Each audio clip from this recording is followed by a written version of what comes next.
este curso de biología. En esta oportunidad vamos a hablar acerca del reino Monera. Si nosotros hablamos del reino Monera, primero debemos de conocer la estructura general de la clasificación. Cuando, por ejemplo, hablamos de los 5 reinos, ¿no?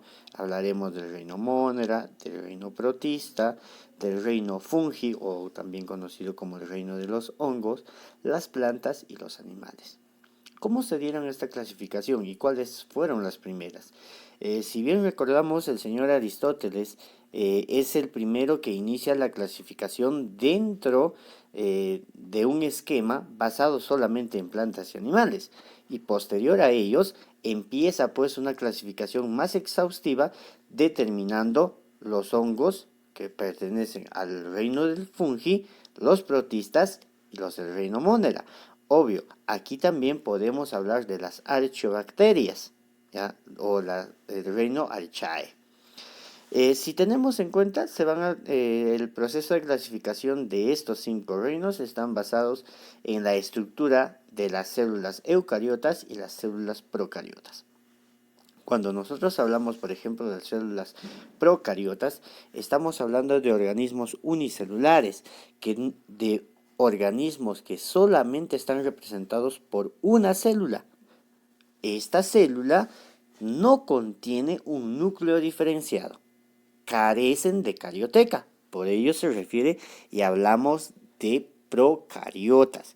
En cambio, los organismos vinculados a células eucariotas, estas sí ya diferencian un núcleo. El carioteca ya está establecido, hay un núcleo diferenciado y por lo general estos organismos van a estar en grupos, o sea, van a ser organismos pluri o multicelulares, como por ejemplo los seres humanos, las plantas, los animales, e incluso los hongos y organismos más complejos, los cuales van a tener estructura bien remarcada. Entonces, si queremos determinar qué es lo que refiere o de dónde proviene la palabra monera, hablaremos de un término. Etimológicamente proviene del griego moneres. ¿Qué significa moneres? Solamente hablaremos de organismos simples, únicos, que están vinculados al desarrollo de vida. Si quieres conocer, y hablaremos entonces de lo que viene a ser la estructura de un organismo procariota, el primer representante que salta a la vista vienen a ser las bacterias. Las bacterias vienen a ser organismos procariotas. ¿Por qué se refiere a un organismo procariota? Simple y llanamente, si observas la imagen, puedes darte cuenta que el núcleo y el material genético de esta bacteria está dispersa. No está organizada ni envuelta en un núcleo, por eso es un organismo procariota.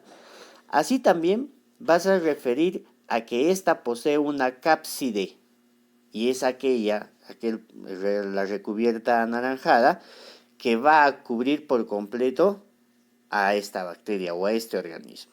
¿Para qué o por qué? A esta le permite estar en la intemperie, a libre albedrío y mantenerse en ello hasta encontrar un organismo donde pueda desarrollarse. Así lo mismo podemos encontrar como una especie de vellosidades. Esos de ahí vienen a ser los cilios, o también conocidas como fimbrias, ¿ya? Y toda esta recubierta forma parte de la pared celular. Así también puedes encontrar una especie de cola, que viene a ser el flagelo. Y ese flagelo le sirve pues como movilidad una vez ingresado a un organismo. Si hablamos de las principales características, ¿ya? Los organismos que pertenecen al reino Monera son exclusivamente procariotas. Y habíamos hablado por qué son procariotas, porque carecen de un núcleo diferenciado, su material genético está disperso. Son seres, ¿ya?, que se caracterizan por ser unicelulares y carecen de membranas internas. Cuando hablamos de membranas internas estamos hablando de organismos internos, organelos. Generalmente lo único que poseen estas bacterias o los del reino Monera van a ser solamente ribosomas y los ribosomas de tipo 70S. ¿A qué se refieren los ribosomas de tipo 70S?